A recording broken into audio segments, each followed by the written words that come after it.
ఉమ్మడి గోదావరి జిల్లాల పట్టభద్రుల ఎమ్మెల్సీ ఎన్నికల్లో టీడీపీ అభ్యర్థికి పోటీగా బీసీ సామాజిక వర్గం నుండి కట్ట వేణుగోపాలకృష్ణ పోటీ చేస్తున్నట్లు ప్రకటించారు. బుధవారం ఉదయం కాకినాడలోని సెట్టిబల్జ భవనంలో ఏర్పాటు చేసిన మీడియా సమావేశంలో రాష్ట్ర సెట్టిబల్జ సంఘం అధ్యక్షులు చలంగి వేణుగోపాలకృష్ణతో కలిసి ఆయన మీడియాతో మాట్లాడారు.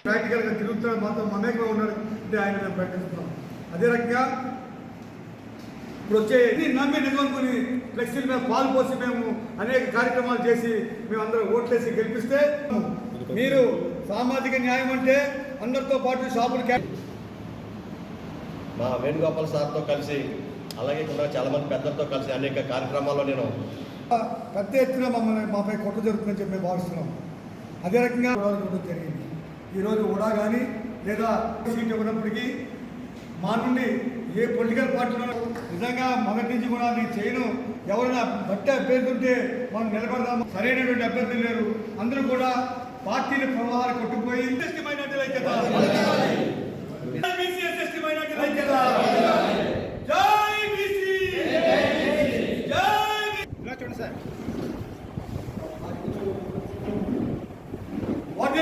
ఎవరైనా బట్టి అభ్యర్థి ఉంటే మనం నిలబడదామని చెప్పి ఆయన కూడా మాతో పాటు మమేకమై తిరిగారు. మరి లాస్ట్ మినిట్ వరకు చూసాము, సరైనటువంటి అభ్యర్థులు లేరు, అందరూ కూడా పార్టీల ప్రవాహాలు కొట్టుకుపోయి పార్టీలే తమ పరమాభిధిగా భావించి పార్టీల దగ్గర కులాన్ని వంచి కులాన్ని నిర్వీర్యం చేసేటువంటి వ్యక్తులు ఉన్నారు తప్ప కులం కోసం నిరంతరం శ్రమపడే వ్యక్తులు ఉండగా ఆయన వచ్చారు కాబట్టి ఆయన గతం నుంచి ప్రాక్టికల్ గా తిరుగుతున్నారు, మాతో మమేకమే ఉన్నారు అంటే ఆయన మేము ప్రకటిస్తున్నాం. అదే రకంగా ఇప్పుడు వచ్చే ఈ ఎన్నికల్లో ఎవరైనప్పటికీ ఈ అట్టడి వర్గాలకు సంబంధించిన బీసీ వర్గాలు మేము సుమారు 60 లక్షల రాష్ట్రంలో 60 లక్షల జనాభా ఉన్నాము. 60 లక్షల జనాభా ఉన్నప్పటికీ మమ్మల్ని నిర్లక్ష్యం చేసిన ఇతర మా బీసీ సోదరులు ఉన్నారు. వాళ్ళలో కూడా ఎవరో ఒకరు కూడా మీకు నచ్చలేదా అని చెప్పి ఇదేనా మీరు చేసే సామాజిక న్యాయం అని చెప్పి ఈ పార్టీలు అడుగుతున్నాం.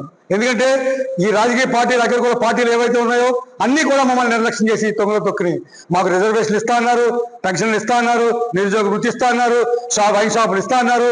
ఇవన్నీ నమ్మి నిజమనుకుని ఫ్లెక్సీల మీద పాలు పోసి మేము అనేక కార్యక్రమాలు చేసి మేము అందరూ ఓట్లేసి గెలిపిస్తే చివరికి మా అందరి నోట్లో మట్టి కొట్టారు. ఈ రోజుకి మమ్మల్ని ఏ రంగంలోనూ అన్ని రంగాల్లోనూ మమ్మల్ని కిందకి నిర్వీర్యం చేస్తూ వచ్చారు.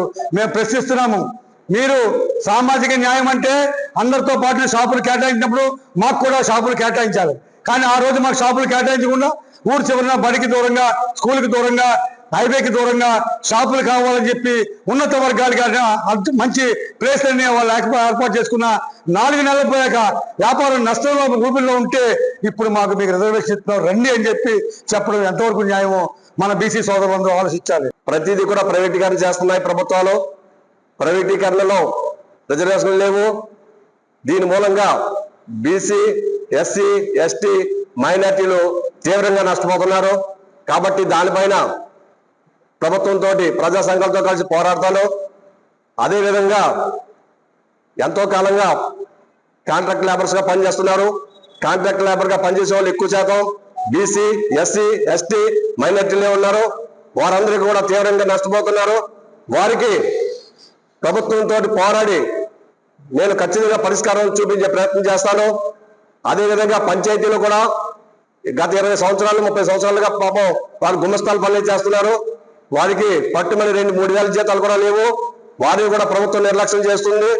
అదేవిధంగా ఎయిడెడ్ కాలేజీలు, స్కూల్స్ లో కేవలం 4,000 రూపాయల జీతాలు మాత్రమే పనిచేస్తున్నారు 20 సంవత్సరాలుగా.